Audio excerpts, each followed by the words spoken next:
Hello, my name is Alex Sellers, and this is a presentation on Andy Warhol. So I think this quote really exemplifies how Andy Warhol perceived photography. Um, he saw it as this recording device almost because he himself wanted to be a recording machine, just recording life and um, and kind of really just capturing everyone in the moment. He was born in 1928 as Andrew Warhola. His mother's name is Julia Warhola, and he took interest in art at a very young age. When he was a kid and going to school, um, he was hit by a girl, and that really affected him. He stayed home for about a year, and that's when he really got into illustration. Um, his mother would actually give him a chocolate bar after every drawing that he did, and that was the first time that he was being compensated or rewarded for his artwork. He later went to Carnegie University and studied art. Um, he later, when he moved to New York, he worked as a window dresser for clothing stores, and many at the time would actually say that he was the best. He died in 1987 at the age of 58 due to cardiac arrhythmia. He started his art career in 1961. He, of course, was the pioneer of pop art, um, and he used photographs as the basis of his paintings, as you can see in the Marilyn Monroe photograph.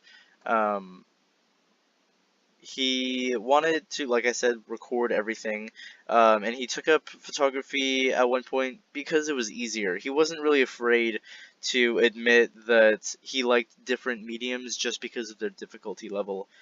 He loved the fact that he could just take a picture and he could have that photo, that moment, um, right there, and he didn't need to paint constant strokes. He had thousands of negatives that were never published. Um, he often just used photography to capture things that he liked and just things that he found interesting. He loved for instance, the uniqueness of Polaroids, and their true one of a kind exposures.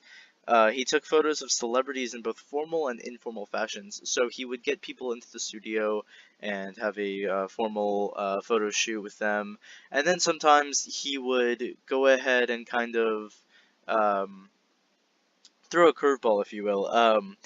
He would kind of portray these celebrities in ways that back then you didn't really see them portrayed.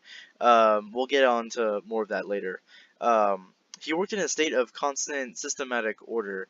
And what I mean by that is he really wanted to work like a machine, and in ways he kind of did. Every day he ate the same things, cornflakes, and of course Campbell's tomato soup. And then he also loved silk screening because it was a very mechanical process that he could just keep doing and keep pushing out paintings. So he moved to New York, and he really found his crowd in New York. He really found what he wanted to do because in New York you were constantly surrounded by billboards and screens and such, and he that's where he found his inspiration for pop art, is because it's literally just the act of creating something artistic that is something that everyone recognizes and that many people like. Um, New York was really sort of his muse in a way. He got inspiration from a lot of things. You know, he would just look out his window and then be inspired because there's so much culture just combined in this city. And like I said, he would take photos often just because he liked how they looked. He wouldn't try to sell his photographs. Um, he would just really just record things that he liked. He never um, he never really published his negatives that people never saw, of course, and that oftentimes made people think, well, he isn't a photographer then. Um, but I would argue that he is, he just in a different way than many other famous photographers. He would carry a camera everywhere he went, because he wanted to capture those moments that he wishes that he could when he didn't have a camera. So he would make sure that he had either a 35mm camera, a Polaroid camera on him, oftentimes his SX70, or or even his Polaroid Big Shot, which was a peel apart film camera. And he wanted to capture things in their truest and rawest form. He didn't want things on the street to be um dolled up in any way. He wanted them to be straightforward and raw. And so here's an example of one of his contact sheets. After getting a contact sheet back, he would kind of like circle ones that he liked or ones that he didn't like, and just kind of think about what he could do with what the photos show, and like implement them into his paintings. And for a very anxious and shy person, he had incredible social skills. He had a lots of friends in high places, as you can see.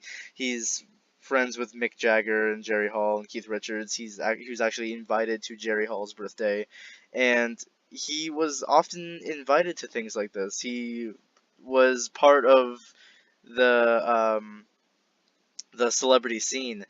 He also had a lot of artistic friends, such as Annie Leibovitz, a prolific photographer, Truman Capote, a great screenwriter, actor, and novelist. And he would always go everywhere with his crowd. And he also had a really nice way of fitting in with celebrities in the sense that he just knew how they worked. Um, as you can see here, he oftentimes celebrities wouldn't really let you just take pictures like these that are going to be published eventually. And I mean, they're not very flattering. I mean, with Mick Jagger, it's just his feet, the very sort of overexposed and not flattering, or for instance, Debbie Harry, the flash is just so powerful that it almost blows out her face, and it's just completely white. Um, but he just had a way to be friends with these people, and um, often it just led to great opportunities to not only take photographs but also to experience the culture of fame, and to also use that as inspiration for his paintings.